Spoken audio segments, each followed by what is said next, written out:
oleh rezim Jokowi yang dipelihara adalah kemiskinan. Saatnya nanti ahli dari 01 akan menunjukkan bahwa tidak benar pertumbuhan ekonomi itu membuat preferensi kepada mereka yang dianggap berhasil melakukan pembangunan. No, orang memilih bukan karena keberhasilan sang pemimpin, orang memilih karena kemiskinan yang dipelihara. Tetapi kita semuanya diam.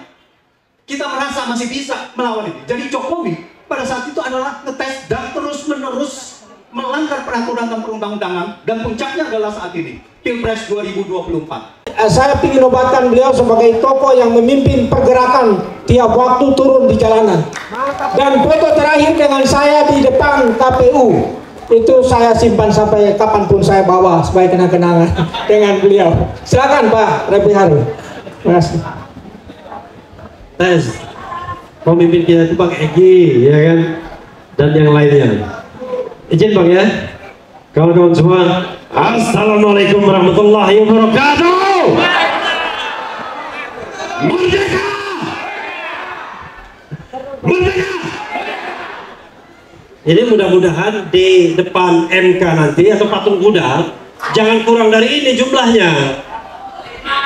Masa lebih banyak buka puasa bersama dibandingkan demo? Gimana kita mau menang, ya kan? Jadi kalau sekarang berapa ini? Ya ada ratusan. Nah, mudah-mudahan nanti di patung kuda hari Senin itu ya lebih dari 1000, 2000, 3000. Kalau tidak lebih dari itu nggak akan goyang Mahkamah Konstitusi. Jadi kawan-kawan semua, ada hal yang saya ingin bagikan, hal yang membahagiakan. Mudah-mudahan begitu ya. Walaupun saya tidak percaya dengan Mahkamah Konstitusi. Percaya nggak dengan Mahkamah Konstitusi? Sama, tidak percaya juga saya. Tetapi coba kita sisakan untuk berpikir secara ilmiah, dan nanti kita bantah lawyer-lawyer 02 yang barangkali ilmunya kurang. Ya.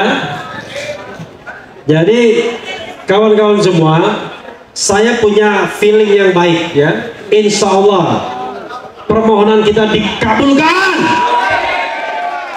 Amin dong. Kenapa begitu? Gini, ini lawyer 02 bilang permohonan 01 dan 03 ini cuma wacana aja, cuma omong-omong ya, dan salah kamar katanya. Saya sudah jawab berkali-kali, bahkan ketika crossfire dengan lawyer-lawyer mereka yang mengatakan salah kamar itu pasti bacaannya baru bab 1 ya, baru bab 1. Kenapa begitu? Yang namanya Mahkamah Konstitusi itu, kalau saya bicara teori ya, dan sidang 2004 yang lalu, di mana saya waktu itu jadi asisten hakim atau staf ahli, yang namanya aspek kualitatif itu sudah diterima MK sejak sidang pertama. Jadi kalau ada lawyer yang mengatakan bahwa urusan MK itu hanya angka-angka, pasti itu lawyernya nggak belajar banyak ya. Jadi urusan MK tidak hanya angka-angka, tapi ada satu doktrin yang disampaikan oleh Mahkamah Konstitusi yang saya khawatir hakim MK perlu diingatkan lagi, karena mereka tidak terlibat di putusan 2004, yaitu MK itu adalah the guardian of the constitution, penjaga konstitusi. Apa yang dijaga oleh MK? Yaitu pemilu yang jujur dan adil, atau tegaknya azas-azas pemilu yang luber dan jurdil. Jadi kalau ada sebuah perhelatan pemilu yang melanggar konstitusi, sekali lagi, melanggar konstitusi, itu tidak tertutup kemungkinan MK untuk menyidangkan dan mengabulkan permohonan. Amin. Karena itulah memang doktrinnya. Dan itu tidak usah kita bicara TSM atau tidak. Debat tentang TSM itu debat yang menurut saya kurang lengkap.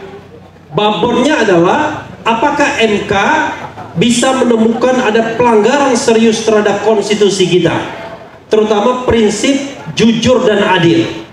Makanya tim 01 dan juga 03, kok nggak ada yang ribut ketika saya nyebut 02?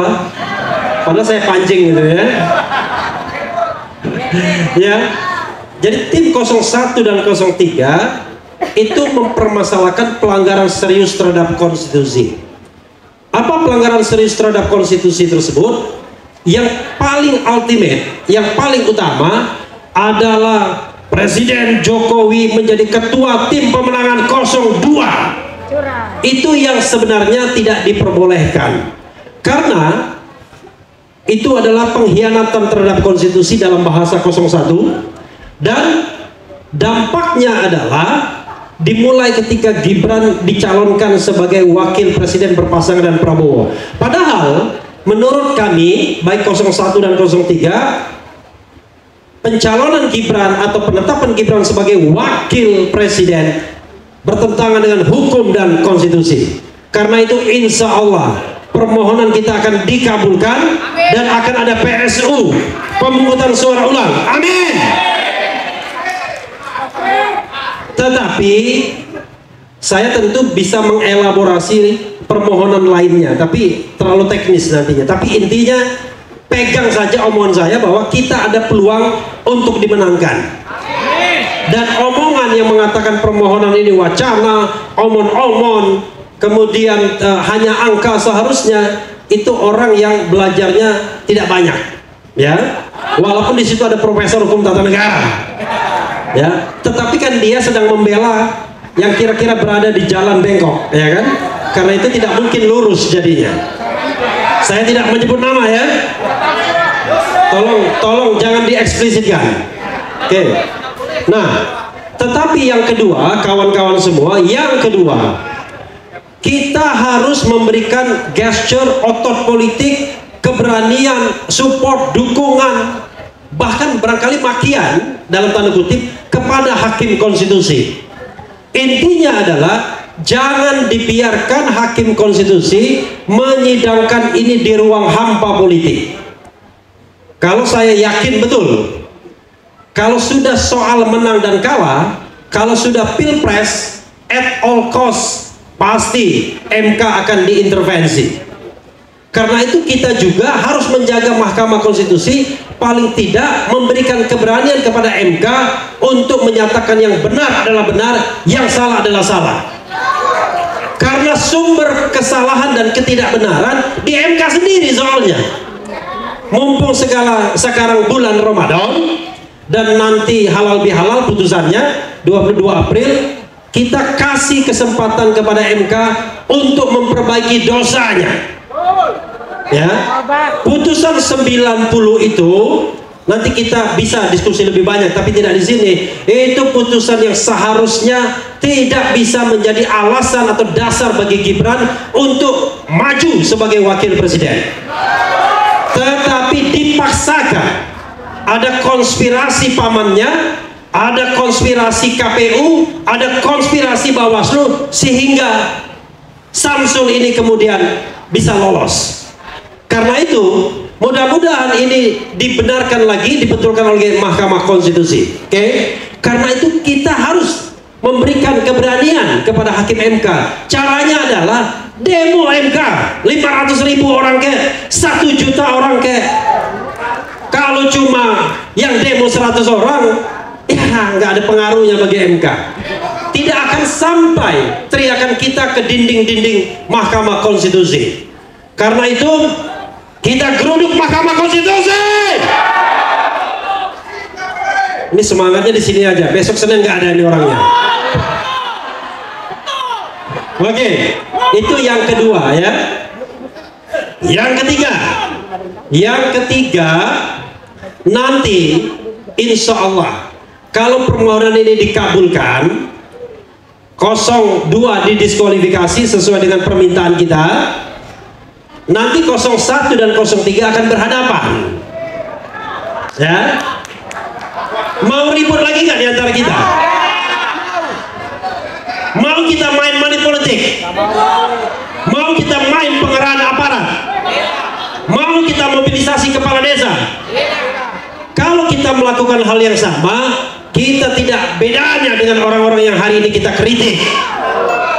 Jadi kalau nanti Allah Subhanahu wa Ta'ala mentakdirkan kita harus berhadapan, maka berhadapanlah dengan gentle, ya, berhadapanlah dengan nilai, berhadapanlah dengan memegang komitmen.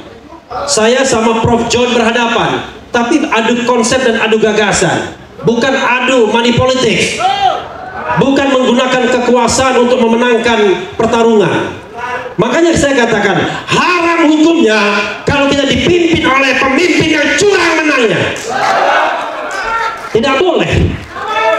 Nanti kita bikin gentleman agreement di antara kita untuk berpemilu secara luber dan jurdil, secara bebas, jujur dan adil. Jadi kita bahagia berdemokrasi, bahagia berpendapat, karena tidak akan ada polisi yang menangkap. Hari ini coba bayangkan, Undang-Undang 1 1946 sudah dibatalkan oleh MK. Undang-undang inilah yang memenjarakan Habib Rizik, Habib Bahar, Syahganda Nenggolan, Anton Permana, Jumhur Hidayat. Siapa lagi? Oh, Allahu Akbar. Undang-undang itu sudah dibatalkan oleh Mahkamah Konstitusi. Kita apresiasi, tapi rupanya orang-orang tukang ngadu ini tidak habis akal, pakai dia undang-undang ITE lagi. Diadukanlah yang namanya Koni Rahakundini, diadukan juga Hasto Kristianto, yang ngadukan kelompok Jakarta Selatan, Jakarta Barat dan lain sebagainya. Jangan-jangan organisasinya pun baru dibentuk. Coba bayangkan, kita ingin berdemokrasi, negara demokrasi, tidak ada orang yang ditangkap karena berbeda pendapat. Ini Mas Jumhur hanya ngomong soal undang-undang Omnibus Law dan itu nge-tweet, alhamdulillah ditangkap. Alhamdulillah yang salah aja ya.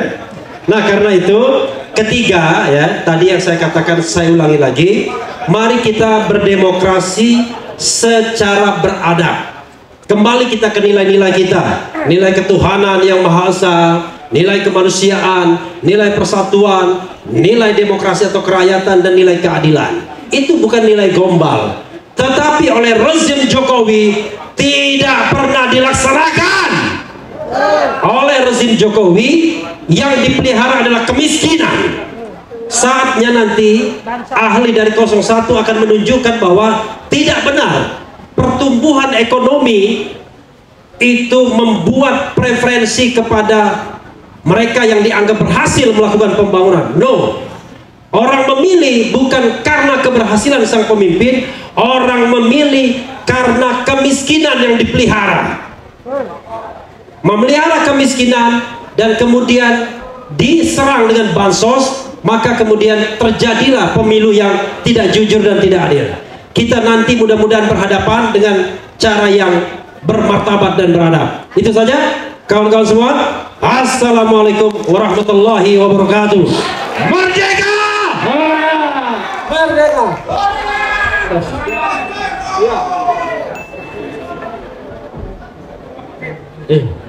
Nah, terima kasih kepada Bung Refli Harun dan kawan-kawan sekalian, saudara-saudara seperjuangan. Di sebelah kiri saya baru saja tiba, yang mungkin karena berhalangannya Pak Hamdan Zulfa, ya toh. Kemudian beliau adalah menggantikan posisi Pak Hamdan Zulfa dan sekaligus sebagai panelis kita dan narasumber kita di sini, yaitu siapa tadi? Siapa yang kenal beliau sebelah kiri saya? Coba. Jumhur Hidayat, Ketua Umum SPSI yang tidak perlu kita ragukan lagi. Untuk itu terima kasih, selamat datang Pak Jumhur. Dan untuk lanjutnya kita setujui dulu Pak ya sebentar, karena ini waktu sudah jam 5, jam 4 ya, masih lama ya, masih bisa kita lanjutkan aja dulu langsung kepada panelis-panelis kita ya, baru nanti sekaligus bertanya jawab kepada mereka masing-masing ya. Setuju semuanya begitu? Siap, terima kasih. Lanjut Bapak Ibu dan saudara sekalian, kita lanjutkan ke pembicara berikut. Di samping saya Pak Panjaitan, pengamat politik. Rekan saya Pak Egy Sujana, sering kita bertemu tapi di tempat-tempat tertentu. Yang berikut ahli ekonomi Pak Antoni Budiman. Di antara bertiga ini Yang mana Pak Eki kita dahulukan? Profesor Pak Antoni Budiawan dulu. Pak Antoni Budiawan. Silakan Pak Antoni Budiawan. Pemahaman dari sisi politik ekonomi kita. Selamat siang, salam akal sehat. Salam akal sehat. Negara kita adalah kedaulatan rakyat, tetapi rakyatnya tidak membela kedaulatannya sendiri. Joko Widodo berkali-kali melanggar hukum, melanggar konstitusi, tetapi dibiarkan. Seperti Bung Yani mengatakan bahwa pelanggaran konstitusi oleh Joko Widodo itu sudah banyak sekali daftarnya, tetapi kita biarkan. Saya ingin fokus kepada Pilpres. Sewaktu MK memutuskan, tadi sudah dibahas juga, bahwa ini adalah tidak boleh menjadi dasar bahwa Gibran bisa dicalonkan menjadi wakil presiden. Karena ini adalah melanggar hukum, melanggar konstitusi. MK sendiri melanggar konstitusi. Tetapi komposisi MK 5 dan 4 pada saat itu. Nanti saya akan lanjutkan bagaimana. Yang kedua, melanggar pencalonan pendaftaran dari Gibran. Yaitu KPU melanggar peraturan KPU. Melanggar peraturan KPU itu adalah melanggar undang-undang pemilu, karena peraturan KPU adalah pelaksana undang-undang. Tetapi semuanya di pelanggaran Mahkamah Konstitusi juga dibuktikan oleh Majelis Kehormatan Mahkamah Konstitusi melanggar etika berat, melanggar kekuasaan kehakiman. Anwar Usman dicopot. Tetapi rakyat hanya diam saja, hanya segelintir rakyat saja yang turun. Salah satunya adalah Prof. Egy Sujana. Tetapi kita semuanya diam. Kita merasa masih bisa melawan ini. Jadi Jokowi pada saat itu adalah ngetes dan terus-menerus melanggar peraturan dan perundang-undangan, dan puncaknya adalah saat ini Pilpres 2024. Ketika semuanya sudah dilanggar dan Gibran sudah mendapatkan tiket untuk menjadi calon wakil presiden, lalu kemudian tahap kedua implementasi dari kecurangan. Apa implementasi dari kecurangan? Yaitu adalah alat sirekap. Dan yang kedua adalah bansos. Bansos itu melanggar konstitusi. Bansos melanggar undang-undang keuangan negara. Karena bansos itu diputuskan secara mendadak pada rapat kabinet, rapat terbatas 6 November 2023 ketika Gibran sudah dicalonkan menjadi wakil presiden. Melanggar konstitusi pasal 23 karena APBN harus diputus bersama DPR, harus disetujui bersama DPR. Tetapi dalam rapat kabinet itu, dalam rapat terbatas, Presiden Joko Widodo memutuskan secara sepihak tanpa persetujuan DPR merubah anggaran, merubah undang-undang APBN tahun 2024.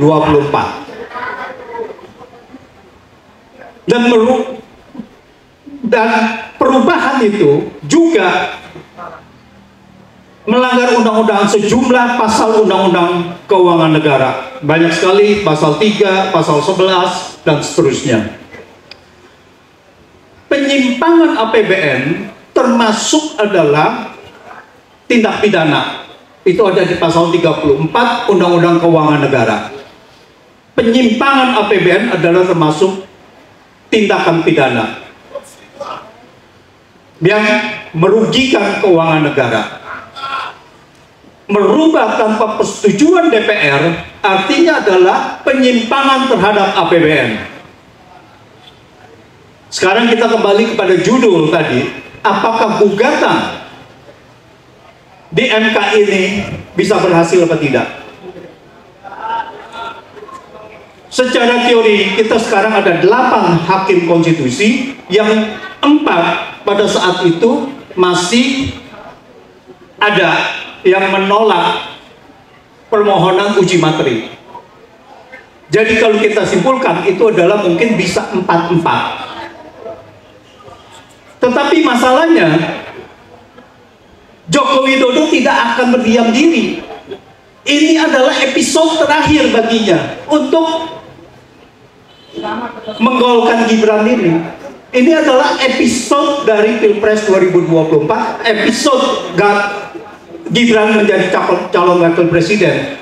Joko Widodo tidak akan berdiam diri. Oleh karena itu, kita semua harus melawan. Yang tadi sudah disampaikan, harus menyampaikan di MK, harus memberi tekanan kepada MK, bukan untuk berpihak kepada tekanan kita itu, untuk berpihak kepada kedaulatan rakyat, untuk berpihak kepada kebenaran.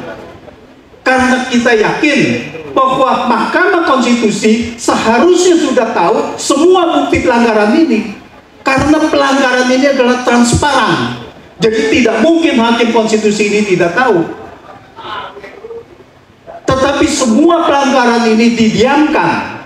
Oleh karena itu, hak rakyat untuk mengganti presiden apabila melanggar konstitusi. Filsuf asal Inggris John Locke mengatakan bahwa hak rakyat, bahwa presiden dipilih oleh rakyat untuk mentaati kesepakatan yang ada di dalam konstitusi, untuk mengikuti atau taat terhadap konstitusi. Apabila presiden tidak taat konstitusi, maka rakyat wajib menggantinya, termasuk melalui revolusi. Revolusi adalah hak rakyat untuk mengganti pemerintahan tirani. Sekarang tinggal terserah kepada kita rakyat, apakah kita mau menggunakan hak kedaulatan kita dan mengganti pemerintahan tirani. Statement pendapat John Locke itu masuk di dalam deklarasi independence dari konstitusi Amerika. Jadi Amerika siap mengganti pemerintahnya yang melanggar konstitusi. Tapi kita juga sudah jelas-jelas menganut kepada kedaulatan rakyat. Semoga kita semua bisa menegakkan kedaulatan rakyat. Terima kasih. Mantap.